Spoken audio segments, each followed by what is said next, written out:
गुरु।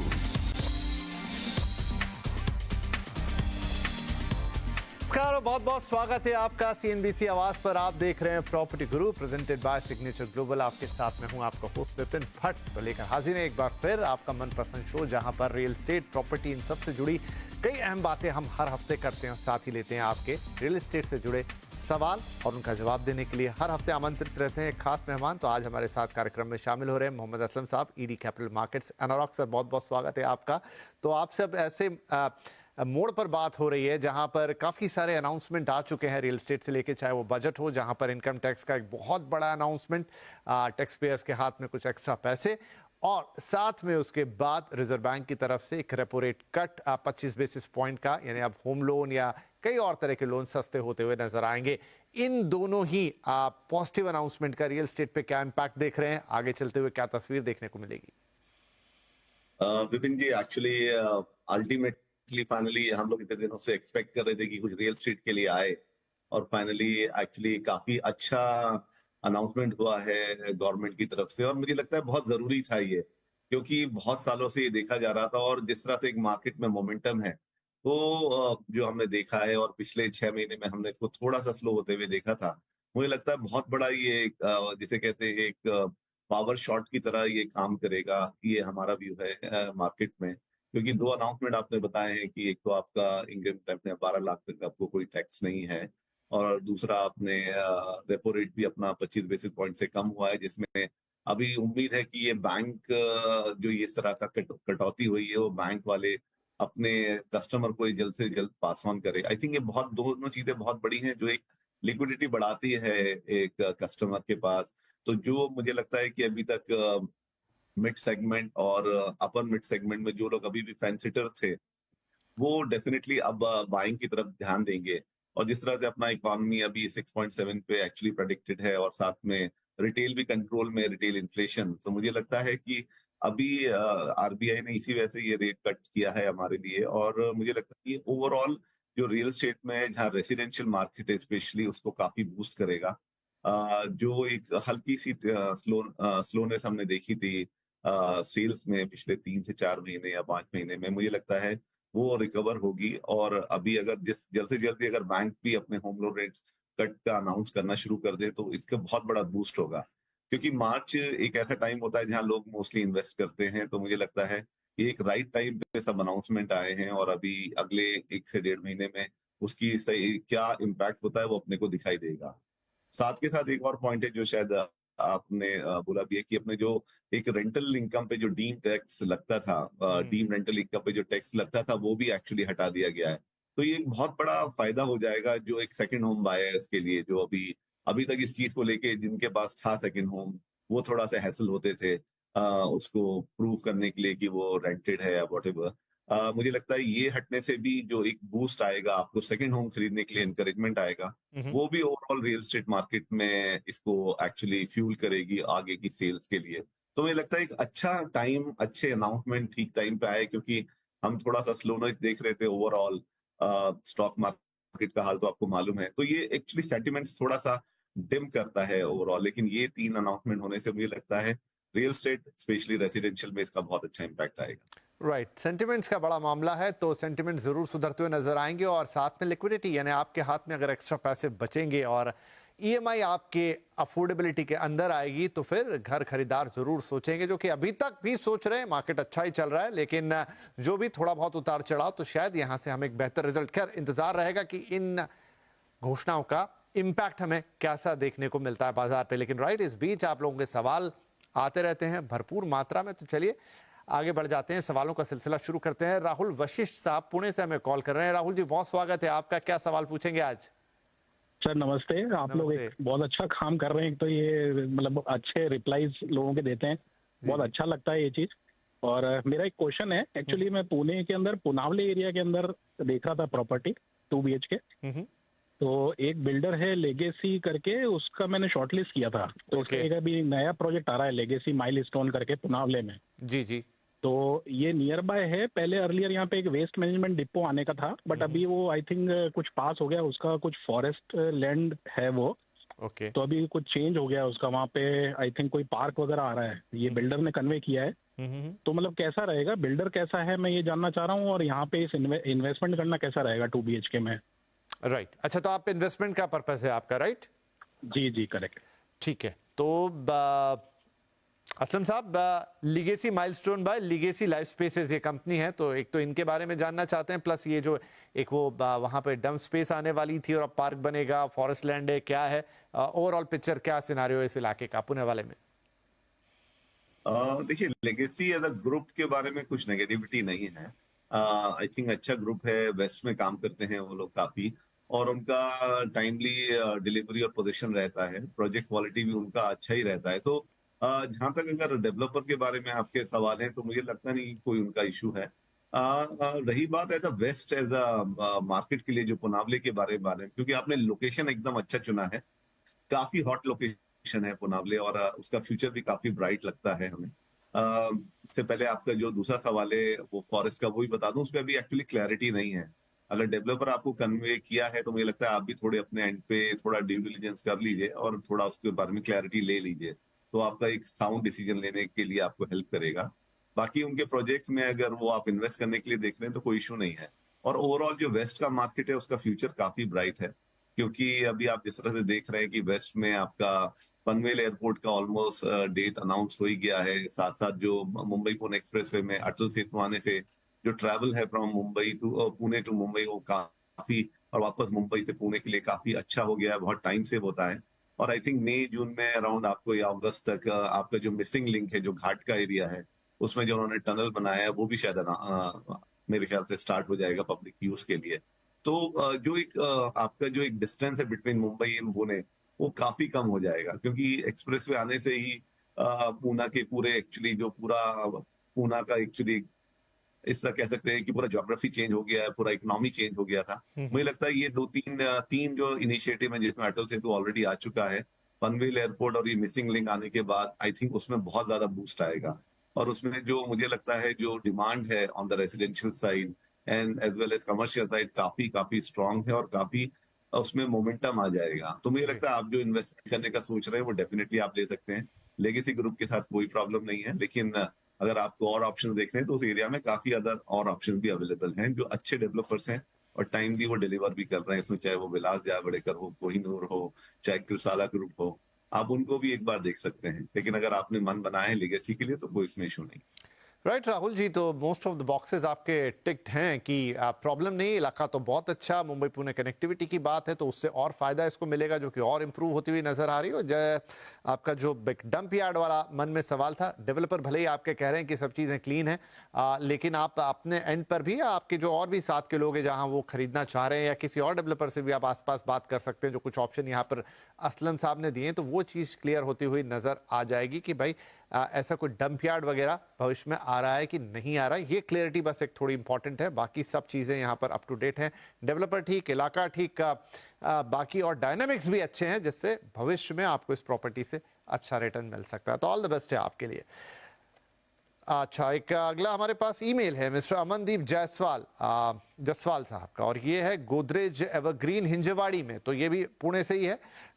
2 BHK एक देख रहे हैं, 80 लाख का प्राइस टैग है और पोजीशन मिलेगा 2028 तक। तो जस्ट एडवाइस चाहते हैं कि क्या इस प्रोजेक्ट में जाएं। तो असलम साहब, नाम में जब गोदरेज लग गया तो बहुत सारे डाउट क्लियर हो जाते हैं, लेकिन स्टिल हिंजेवाड़ी जगह भी बहुत अच्छी है, जिस मुंबई पुणे कनेक्टिविटी की आप बात कर रहे थे, उसका फायदा भी इसको मिलता रहा है हमेशा से। लेकिन ओवरऑल कैसे प्रोस्पेक्ट है?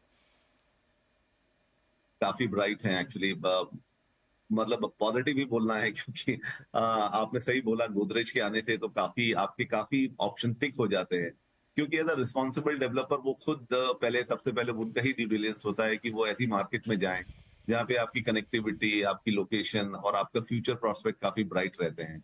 और विद सोने पे सुहागा की गोदरेज खुद अपने आप बना रहा है, तो मुझे लगता है कि ये आपके जो बेसिक 4-5 पॉइंट्स होते हैं या बॉक्सेस होते हैं वो टिक हो जाते हैं इसी से रिलेटेड। इसी तरह इस प्रोजेक्ट के बारे में भी यही है, इनका ये नया प्रोजेक्ट लॉन्च हो रहा है, जिसमें ऑलरेडी गोदरेज ने हिंजेवाड़ी में अपना 2-3 प्रोजेक्ट लॉन्चेस करके डिलीवरी भी शुरू कर दिया है, और उनके काफी प्लान्स हैं हिंजेवाड़ी पूरे एरिया में। Actually originally Hinjewadi was IT park, IT की तरह उसका काफी पहले डेवलपमेंट हुआ था, बट अभी वहां से वो पूरे एरिया में अभी क्योंकि मेट्रो की कनेक्टिविटी बहुत अच्छी हो गई है, जो उस एरिया को सिटी सेंटर से या दूसरे पार्ट्स ऑफ पूना से कनेक्ट करेगी।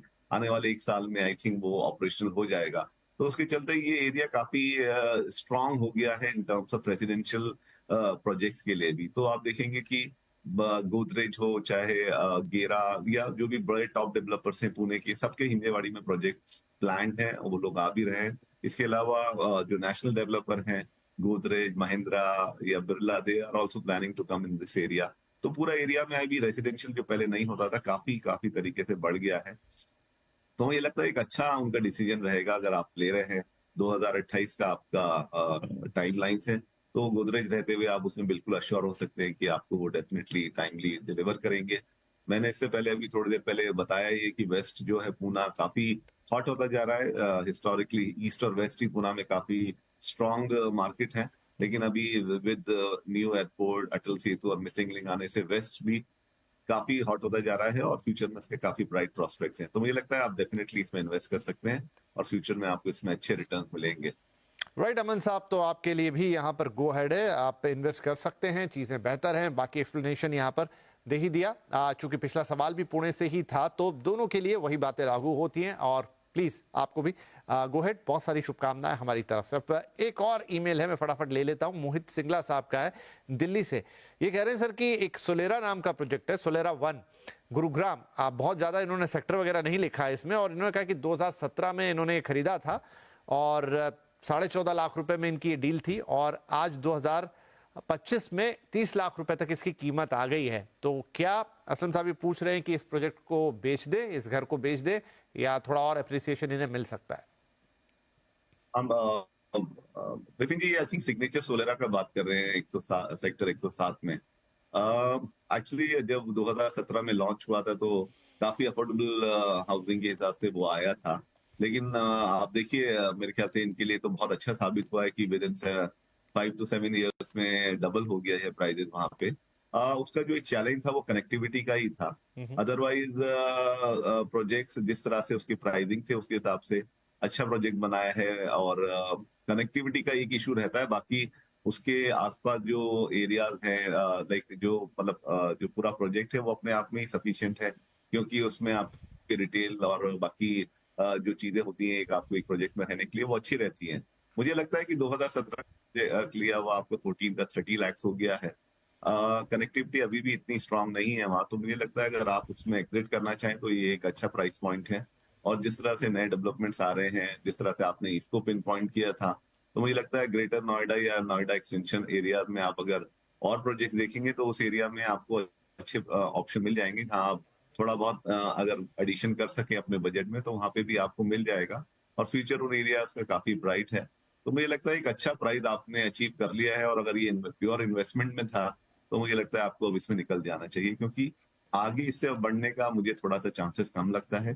क्योंकि गुरुग्राम का जो ओवरऑल एक एनसीआर में जो तेजी आई है पिछले 4 साल में, ये उसी का नतीजा है कि हर प्रोजेक्ट और हर लोकेशन जो गुरुग्राम की है वो काफी स्ट्रांगली मतलब अपसाइड की तरफ चली है। लेकिन आई थिंक इस प्रोजेक्ट में विद ऑल हिज जो इसकी थोड़ी बहुत कमियां हैं उसके चलते हुए आपको बहुत अच्छा प्राइस इसका आ गया है, तो आपको निकल जाना चाहिए। राइट, चलिए, तो यहाँ पर मोहित साहब बढ़िया है, आपके लिए डबल हो गया ऑलमोस्ट प्राइस, तो निकल सकते हैं आप इसमें। बाकी चीजें connectivity and all those thing, लेकिन आपका काम हुआ, आपने एक अच्छे प्रोजेक्ट में पैसा लगाया और वक्त पे वो पैसा डबल भी होता हुआ दिख रहा है। मतलब एक डिसेंट पीरियड में आपको almost double of the cost मिल रहा है। तो शुभकामनाएं हमारी, आप बिल्कुल यहाँ से निकल के कहीं और उस पैसे को इस्तेमाल या निवेश के लिए यूज कर सकते हैं। चलिए, इसी के साथ हमारे लिए वक्त हो गया एक छोटे से ब्रेक का। इन ब्रेक के बाद आपके और सवाल लेंगे और उनके जवाब असलम।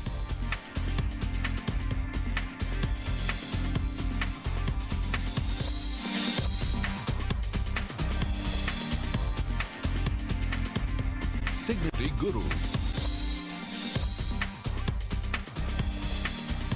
वेलकम बैक सीएनबीसी आवाज पर। आप देख रहे हैं property Guru presented by signature global, और आपके सवालों का सिलसिला जारी, हम जवाब भी दे रहे हैं। एक निवेदन आपसे करता चलूं कि आप pg@moneycontrol.com पर अपने सवाल तो हमें भेजते हैं, तो प्लीज भेजते रहिए, साथ में बस अपना फोन नंबर डालना जरूर याद रखिए, ताकि हम आपसे दोबारा संपर्क करके कुछ और डिटेल्स ले लें, ताकि बहुत अच्छे से आपके सवालों के जवाब दे पाए। राइट, चलिए तो आगे बढ़ते हैं। यहाँ पर हम कुछ और सवाल लेते हैं। एक और ईमेल हमारे पास है उदयन पनवार साहब का। नोएडा से आप हमें लिख रहे हैं, प्रोजेक्ट है सन सिटी एवेन्यू।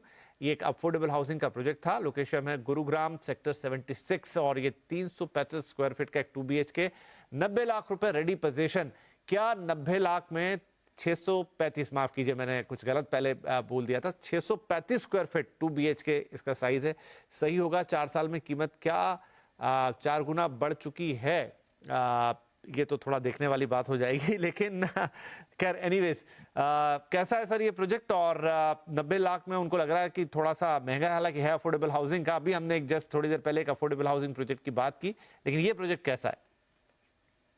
सर वही कहानी है कि जो एनसीआर में एक जो तेजी आई है पूरे में, उसमें ये सब जो एरियाज हैं ये ज्यादा एक्चुअली उसको फायदा हुआ है। और सबसे अच्छी बात ये थी कि जो प्रोजेक्ट्स रेडी थे उसके ऊपर जो इन्वेस्टर या एंड यूजर थे उनका ज्यादा ध्यान गया है, तो प्राइजेस उसी तरह से एस्केलेट हुए हैं।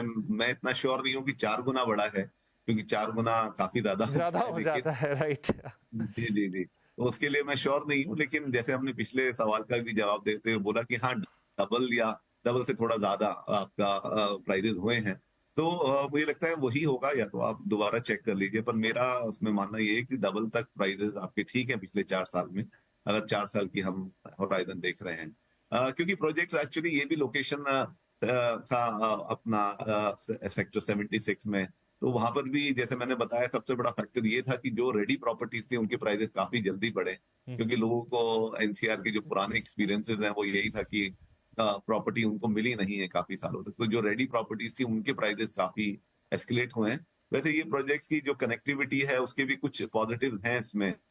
ये अराउंड NH08 से एकदम 2 मिनट की दूरी पर ही लोकेटेड है। यहाँ से एयरपोर्ट भी 30 मिनट्स में आप पहुंच सकते हैं। इसके अलावा उन्होंने जो इंटरनली जो लोगों को फैसिलिटीज दी हैं, like community hall for function and all, या फिर विद इन द प्रीमाइसेस आपका मतलब अ मार्ट काइंड ऑफ थिंग, जहाँ पे आप अपनी शॉपिंग वगैरह कर सकते हैं, बच्चों के लिए क्रैश एंड ऑल, तो जो बेसिक है वो काफी अच्छा दिया है। So you when you come back आप आते हैं तो एक जैसे 4 साल का होराइजन हम बता रहे, तो जब ये प्रोजेक्ट आया था तो इसमें जो एमिनिटीज थी वो काफी अच्छी थी, तो उसके चलते हुए इसका काफी डिमांड रहा। और फिर रेडी प्रॉपर्टी हो गया तो फिर बहुत जल्दी से इसके प्राइजेस बढ़े थे, क्योंकि जब लॉन्च हुआ था तो बहुत ही अफोर्डेबल प्राइजेस थे। जैसे उन्होंने बोला भी कि एक अफोर्डेबल सेक्टर का प्रोजेक्ट है, तो आप क्वालिटी के हिसाब से उसको वैसे नहीं देख सकते अगर आप 90 लाख रुपए खर्च कर रहे हैं। तो मुझे लगता है एक प्राइस पॉइंट इसका आ गया है। अगर आप आगे इसमें खुद रहने के लिए ले रहे हैं और आपके रीजन ये है कि आपके या तो ऑफिस या बिजनेस के पास है और आपको ये रिटेन करना है आगे के सालों के लिए, तो मुझे लगता है फिर ठीक है। अदरवाइज 90 लाख्स में मुझे लगता है और भी ऑप्शन आपको अवेलेबल मिल सकते हैं, क्योंकि 635 स्क्वायर फीट है। तो मुझे लगता है अभी आप थोड़ा सा अपना स्टडी थोड़ा सा और इसको देख लीजिए, थोड़ा सा स्ट्रांगली, थोड़ा और मेहनत कीजिए, किसी प्रॉपर्टी कंसल्ट की हेल्प लेके आप थोड़ा सा उस चीज को और मुझे लगता है असलम जी इसमें एक चीज और हो सकती है, कई बार ये जो सेकंड सेल के घर होते हैं ना, तो लोग इसमें बहुत सारा काम करवा लेते हैं, इंटीरियर्स करवा लेते हैं, कुछ चीजें करवा लेते हैं, थोड़ा किसी के पास एक्स्ट्रा पार्किंग होती है, तो शायद ये वो सब चीजें जोड़ कर ये कुछ 90 लाख का, मुझे नहीं लगता कि एवरेज भाव वहां पर हर मकान का 90 लाख होगा। बिल्कुल मुमकिन है जरूर, क्योंकि ये 635 स्क्वायर फीट में 90 लाख का ना वैसे भी मैथ्स नहीं बैठ रहा है। तो मुझे लगता है कि हो सकता है कि कुछ एडिशनल थिंग है जो हमको अभी राइट नाउ नहीं पता है। तो मुझे ये इसमें मेरा एडवाइस यही कि आप देख लीजिए, अगर आप फ्यूचर में इसको एज इन्वेस्टमेंट ले रहे हैं तो आई थिंक पीक प्राइस पे है ये। और अगर आप उसे रिटेन कर रहे हैं और आपकी रीजन खुद पर्सनल है तो आप उस पर डिसीजन ले सकते हैं। बाकी 90 लाख में ये प्रोजेक्ट या कोई और प्रोजेक्ट आपको उस एरिया में और भी मिल सकता है। राइट, तो उदयन साहब देखिए, 4 गुना आपकी बात सही है, लेकिन सर्टेन टाइम जब रीसेल में आप घर लेते हैं तो उसमें कई, जैसा हम कह रहे हैं कि कोई रीजंस और साथ में जुड़े हो सकते हैं जिसकी वजह से वो पर्टिकुलर घर के लिए आपसे 90 लाख रुपए मांगे जा रहे हैं। लेकिन एक अफोर्डेबल प्रोजेक्ट जो कि 4 साल पहले 1/4 ऑफ कॉस्ट था, अगर हम मान ले, सारी बातें आपकी मान ही ले, तो फिर आपको और ऑप्शंस भी देखने चाहिए। हो सकता है कि कुछ जो बेयर शेल फ्लैट्स हैं जिनमें काम नहीं किया गया वो उसके आधे दाम में भी आपको मिल जाए और थोड़े से पैसे लगा के आप मनमाफिक इंटीरियर खुद का करवा लें उसमें, रादर देन 90 लाख रुपए देने के लिए। तो समझ लीजिएगा थोड़ी सिचुएशन, क्योंकि आपसे सीधी बात नहीं हो रही है, इसलिए हम इसी तरह का जवाब इस पर दे सकते हैं। राइट, आगे बढ़ते हैं। अगला सवाल है मिस्टर गुरुदर्शन का, और आप ये हमें पूछ रहे हैं कि Mahagun Mywoods, location Greater Noida, size 3 BHK, 1235 square feet, price 1 CR, position मिल चुका है, 1 करोड़ में बेच देना चाहिए, निवेश में बने रहना चाहिए? तो सर एक बार फिर सवाल NCR से है। तो यहाँ पर महागुन माइवुड्स में इनका इन्वेस्टमेंट है, अब शायद ये कॉस्ट पे ही बेचने की बात कर रहे हैं इसको, तो क्या और बेचें या फिर थोड़ा रिटर्न मिलेगा आगे? बहुत ही कॉन्ट्रास्टिंग सवाल आ रहे हैं जी यार, क्योंकि जहां पर सवाल था कि आप 90 लाख में उसको लेंगे या फिर अभी आपको महागुन माइवुड्स में 35 एकड़ बड़ी टाउनशिप जिसमें आपका कमर्शियल रिटेल सब एस्टैब्लिश है, like it's like a biggest township एक टाइम में नोएडा की, और मतलब वहां पर आप 1 करोड़ में बेचने के लिए आपको तैयार है, तो मैं थोड़ा सा एक्चुअली काफी अम्यूज हूँ इन सब बातों से लेके, क्योंकि मुझे लगता है कि अगर एक नॉर्मल वेबसाइट पे भी हम चेक करें तो महागुन माइवुड्स का प्राइस 3 BHK का स्पेशली अराउंड 1.3 या 1.2 से तो स्टार्ट है, या मैक्सिमम वहां तक है जो आपको आस्क लिखा होता है। तो 1 करोड़ मुझे लगता है 3 BHK के लिए मुझे लगता है आपको अच्छे ऑफर मिल सकते हैं, दैट्स माय पर्सनल व्यू। मैं आपका डील वो नहीं करना चाहता, बट समटाइम जैसे अभी अगर हम अब दूसरे पहलू भी, जैसे विपिन जी ने लास्ट में बोला कि दूसरे प्रॉपर्टी में कुछ उन्होंने इंटीरियर कराए होंगे इसलिए 90 मांगा, यहाँ पे ऐसा हो सकता है कि आपको 1 CR की जरूरत है और आपको कोई अच्छी डील मिल रही है तो आपको 1 CR में भी क्लोज कर लेना चाहिए। तो मुझे लगता है वैसे महागुन माइवुड बहुत अच्छा प्रोजेक्ट है, और उसमें जो बाकी एमिनिटीज की बात करें या उसकी लोकेशन की बात करें या उसकी कनेक्टिविटी की सोशल इंफ्रास्ट्रक्चर आसपास, वो काफी अच्छा प्रोजेक्ट है। तो मुझे लगता है आपको 1 CR से पैसा उसमें ज्यादा मिल सकता है, लेकिन अल्टीमेटली डील की बात होती है कि रीसेल में तो ये होता है कि आपकी क्या उस टाइम जरूरत है, आपकी डिमांड क्या है और आपको सामने से ऑफर क्या है। It all purely depends on that. बाकी मेरा पर्सनल व्यू है कि 1 करोड़ से थोड़ा बहुत आप ज्यादा ले सकते हैं, लेकिन अगर आपको डील मिल रहा है और आपको लगता है कि आपको वो यूज करना है कहीं और, या आपका जो भी रीजन हो सकता है, तो डेफिनेटली आपको डील कर देना चाहिए। जी, तो यहाँ पर देखिए बहुत ही पर्सनल टाइप का मामला है, जैसा यहाँ पर आपको सर ने सलाह दी कि बहुत सारे फैक्टर्स काम करते हैं। अब हम आपसे रूबरू बात कर रहे होते तो हम थोड़ा और जान पाते इस बारे में, आपकी बात को एग्जैक्टली समझ पाते, लेकिन ऑन एन अवेलेबिलिटी यहाँ पर शायद उससे ऊपर के भाव में भी अवेलेबल है, लेकिन इट्स वेरी पर्सनल। आपको लग रहा है कि डील आपको मिल सकती है, आपके लिए ठीक है, आप उसे बेच सकते हैं। आपको लगता है कि थोड़ा और रुक कर मुझे शायद बेहतर 10-20 लाख 30 लाख रुपए ऊपर मिल सकते हैं, तो आप वो भी कर सकते हैं। बहुत सारी और परिस्थितियां निर्भर करेंगी, लेकिन शुभकामनाएं आपके साथ हमारी। और NCR में तो इन दिनों प्रॉपर्टी में गजब ही हो रहा है असलम साहब। तो सही कहा आपने कि बड़े इंटरेस्टिंग सवाल आ रहे हैं, और इंटरेस्टिंग भी है उतने ही। तो ठीक है जी, बढ़िया है, आपने सवाल हमें इसी तरह भेजते रहिए। चलिए, इसी बीच पता नहीं चला आज सवालों के जवाब देते देते कब वक्त खत्म हो गया। जाने से पहले सर आपका बहुत बहुत शुक्रिया, आपने हमारे लिए वक्त निकाला, हमारे दर्शकों के सवालों के जवाब दिए और एक इनसाइट भी हमें रियल एस्टेट मार्केट के लिए दिया। Thank you very much. और सभी दर्शकों से भी यही निवेदन, यही प्रार्थना कि आप हमें pg@moneycontrol.com पर अपने सवाल भेजिए, ढेर सारे सवाल भेजिए, कोई उसकी दिक्कत नहीं है, परेशानी नहीं है, हम हर सवाल का जवाब देंगे, लेकिन अपना फोन नंबर जरूर डालिए और थोड़ा वक्त निकालिए हमसे बातचीत करने के लिए, क्योंकि हमारे रिकॉर्डिंग टाइम्स आपको पता है, हमारी टीम आपसे संपर्क करती है। आप जब रूबरू जुड़ते हैं, हम और ज्यादा बेहतर तरीके से आपके सवाल को समझ पाते हैं। ईमेल थोड़ा लिमिटेड हो जाता है, तो अगले हफ्ते आपसे फिर मुलाकात करेंगे।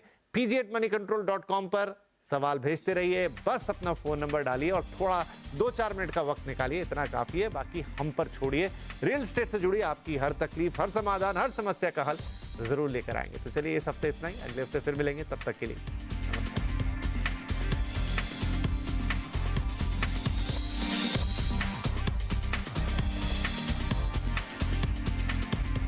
Signature Global presents Property Guru